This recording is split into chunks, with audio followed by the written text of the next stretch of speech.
Hello friends, എൻ്റെ പുതിയൊരു വീഡിയോയിലേക്ക് എല്ലാവർക്കും സ്വാഗതം. ഇന്ന് ഞാൻ നിങ്ങൾക്ക് പരിചയപ്പെടുത്താൻ പോകുന്നത് വേറൊന്നുമല്ല, ഒരു ക്യാമറ റിവ്യൂ ആണ്. അതും ഇറങ്ങി 6 മാസം കഴിഞ്ഞിട്ടും മറ്റ് ഫോണുകളോടെല്ലാം കടപിടിച്ച് ഇപ്പോഴും നിൽക്കുന്നൊരു കിടിലൻ ഫോണാണ് റിയൽമി C2. അതും ഒരു 6000 രൂപയ്ക്ക് കിട്ടുന്നൊരു ഫോണാണ്. അതിൻ്റെ ക്യാമറ റിവ്യൂ ആണ്. നമുക്ക് ഒരു 6000 രൂപയ്ക്ക് കിട്ടുന്ന ഫോണിൻ്റെ ക്യാമറ അത്ര നല്ലതൊന്നുമല്ലെന്ന് നിങ്ങൾ വിചാരിക്കും. എന്നാൽ റിയൽമി C2 ഹെവി ക്യാമറയാണ്, കിടിലൻ ക്യാമറയാണ്. വീഡിയോ ഇഷ്ടപ്പെട്ടാൽ വീഡിയോ ലൈക്ക് ചെയ്യുക, ചാനൽ സബ്സ്ക്രൈബ് ചെയ്യുക, കൂട്ടുകാരിലേക്ക് ഷെയറും കൂടി ചെയ്യാം.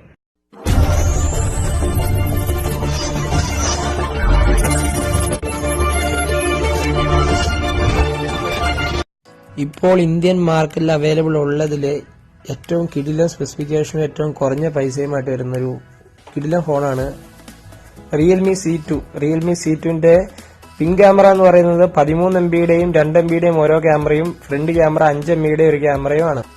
പിൻ ക്യാമറ യൂസ് ചെയ്തിട്ടും ഫ്രണ്ട് ക്യാമറ യൂസ് ചെയ്തിട്ടും നമുക്ക് 1080 പിക്സൽ വരെയുള്ള വീഡിയോസ് വരെ ഷൂട്ട് ചെയ്യാൻ നമുക്ക് സാധിക്കുന്നതാണ്. അതുപോലെ തന്നെ slow motion, bouquet effect, time lapse, AI beauty എന്നിങ്ങനെയുള്ള എല്ലാ സേവനങ്ങളും ഇതിൽ അവൈലബിൾ ആണ്. നമുക്ക് പിൻ ക്യാമറയുടെ നോർമൽ മോഡ് വെച്ചുള്ള ഫോട്ടോഷൂട്ടുകളാണ് ഇനി കാണാൻ പോകുന്നത്. നല്ല കളർ കറക്ഷനും ഡീറ്റെയിൽസും ഈ ഫോട്ടോയിൽ അവൈലബിൾ ആണ്. അതുപോലെ തന്നെ ഇപ്പൊ കാണുന്ന ഈ നോർമൽ ഫോട്ടോകളില് ഇനി അടുത്ത കാണാൻ പോകുന്നത് നമ്മള് അത് 2x സൂം ചെയ്തിട്ടുള്ള ഫോട്ടോയാണ്. ഈ കാണുന്ന 2x സൂം ചെയ്തിട്ടുള്ള ഫോട്ടോയാണ്. ഡീറ്റെയിൽ ലെവൽസ് ഒട്ടും കുറഞ്ഞിട്ടൊന്നുമില്ല. അത് കഴിഞ്ഞ് 3x സൂം ചെയ്തിട്ടുള്ള ഫോട്ടോയാണ്. ഒരല്പം ക്ലാരിറ്റി കുറഞ്ഞിട്ടുണ്ട്. 4x സൂം ചെയ്തിട്ടുള്ള ഫോട്ടോയാണ് ഈ കാണുന്നത്. എന്നാലും ക്ലാരിറ്റിയിൽ ഒരല്പം കുറവുണ്ടെങ്കിലും ലുക്ക് അടിപൊളിയായിട്ടുണ്ട്. ഇത് നമ്മൾ ക്രോമ ബൂസ്റ്റ് എന്നുള്ള ഫീച്ചേഴ്സ് ഉണ്ട്, അത് ആഡ് ചെയ്തിട്ടുള്ള ഓപ്ഷനാണ്. കളർ കുറച്ചും കൂടി അധികമായി എല്ലാം ഹൈലൈറ്റ് ചെയ്തിരിക്കും ഈ ഓപ്ഷൻ ഓൺ ചെയ്തിട്ടുണ്ടെങ്കിൽ. അതുപോലെ തന്നെ ഇതൊരു നോർമൽ ഷൂട്ടാണ്. അതിന് നമ്മൾ ക്രോമ ബൂസ്റ്റിലേക്ക് മാറ്റി എങ്ങനെയാണെന്ന് നമുക്ക് നോക്കാം. ഇത് ക്രോമ ബൂസ്റ്റ് ആഡ് ചെയ്യുമ്പോൾ കളർ വ്യത്യാസം നമുക്ക് മനസ്സിലാവുന്നില്ലേ? ഇതാണ് ക്രോമ ബൂസ്റ്റിന്റെ വ്യത്യാസം.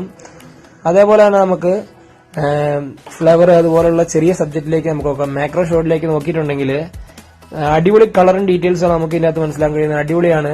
നോക്കി നമുക്ക് ഫോട്ടോ സാമ്പിൾസ് കണ്ട് നമുക്ക് മനസ്സിലാക്കാൻ സാധിക്കുകയാണ്. നല്ല അടിപൊളി കളറും കാര്യങ്ങളൊക്കെയാണ്. മാക്രോ ഷോട്ടുകളിൽ കിടിലൻ ക്യാമറ എന്ന് നമുക്ക് വേണേൽ പറയാം. ക്രോമ ബൂസ്റ്റ് എനേബിൾ ചെയ്തപ്പോൾ നല്ല കളറും വരുന്നുണ്ട് അതിന്റെ അകത്ത്. നല്ല കിടിലൻ ക്യാമറയാണ് എല്ലാ ഫോട്ടോഷൂട്ടിലും. മാക്രോ ഷോട്ടുകളിൽ ഒരു കിടിലൻ ക്യാമറ എന്ന് വേണം നമുക്ക് പറയാത്. പിൻ ക്യാമറയുടെ ക്വാളിറ്റിയും ഡീറ്റെയിൽസ് ലെവലൊക്കെ കണ്ട് മനസ്സിലാക്കുക നിങ്ങൾ തന്നെ. ഞാൻ കുറച്ച് സാമ്പിൾസ് നിങ്ങൾക്ക് ഇടാം. കുറച്ച് മാക്രോ ഷോട്ടും കുറച്ച് നോർമൽ ഷോട്ടുകളൊക്കെ നമുക്ക് ഇപ്പൊ ആഡ് ചെയ്യാം. ഇത് നിങ്ങൾ കണ്ടോളൂ.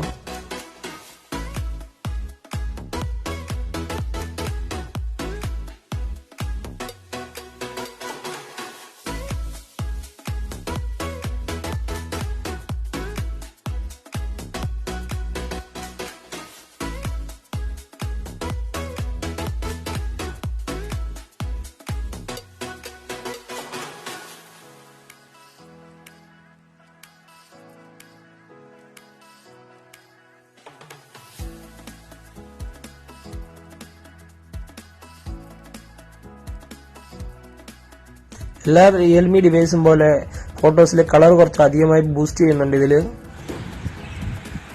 അതുപോലെ തന്നെ നിങ്ങൾ വീഡിയോ സാമ്പിൾസ് കണ്ട് മനസ്സിലാക്കുക. വീഡിയോ സാമ്പിൾസ് ആണ് ഇപ്പോൾ റൺ ചെയ്യുന്നത്. ഇത് പിൻ ക്യാമറയിൽ എടുത്ത വീഡിയോ സാമ്പിൾസ് ആണ്. കുഴപ്പമില്ലാത്ത ക്യാമറയും കളർ കറക്ഷനും ഒക്കെ ഉണ്ട്.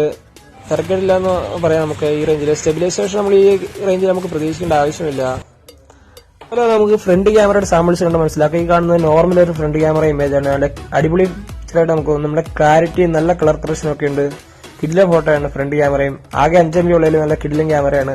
പക്ഷെ ആകെ ഒരു പ്രശ്നം വരുന്നത് പറഞ്ഞാല് ഫ്രണ്ട് ക്യാമറയിൽ പോർട്രേറ്റ് മോഡ് എടുക്കുമ്പോൾ ഭയങ്കര ബാക്ക്ഗ്രൗണ്ട് എല്ലാം ബേൺ ഔട്ട് ആയിട്ടാണ് കാണാൻ പറ്റുന്നത്. ഒന്നും ബാക്ക്ഗ്രൗണ്ട് ജസ്റ്റ് ഫുള്ള് ബ്ലറാണ്, വൈറ്റ് കളർ ആയിട്ട് കാണുന്നത്. ഇപ്പൊ നിങ്ങൾക്ക് സാമ്പിൾസ് എൻ്റെ കണ്ട് മനസ്സിലാക്കാൻ സാധിക്കുന്നതാണ്. അതേപോലെ തന്നെ ഫ്രണ്ട് ക്യാമറയിൽ വീഡിയോ ഷൂട്ട് എടുത്താലും സെയിം അവസ്ഥയാണ്. ഫുള്ള് ബേൺ ഔട്ട് ആയിട്ടാണ് കാണാൻ സാധിക്കുന്നത്.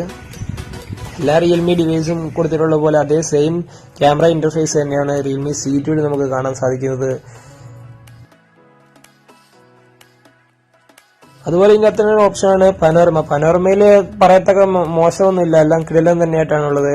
പിന്നെ സ്ലോ മോഷൻ ആണ്. ആദ്യം നിങ്ങൾ കണ്ടതാണ് നോർമൽ ഷോട്ട്, ഇപ്പൊ കാണുന്നത് സ്ലോ മോഷൻ ആണ്. സ്ലോ മോഷൻ നമുക്ക് കൺട്രോൾ ചെയ്യാൻ പറ്റില്ല, ഫിക്സഡ് ആണ്. ഫുള്ള് ഫ്രെയിം ഔട്ട് ആയിട്ട് സ്ലോ മോഷൻ വേസ്റ്റ് ആണ്. എന്നാൽ ഈ പ്രൈസ് റേഞ്ചില് ഈ ക്യാമറ ഫോൺ ഒരു അടിപൊളി ഫോണെന്ന് നമുക്ക് പറയാം. വീഡിയോ ഇഷ്ടപ്പെട്ടാൽ വീഡിയോ ലൈക്ക് ചെയ്യുക, ചാനൽ സബ്സ്ക്രൈബ് ചെയ്യുക, ബെൽ ഐക്കൺ കൂടി എനേബിൾ ചെയ്ത് വെക്കുക.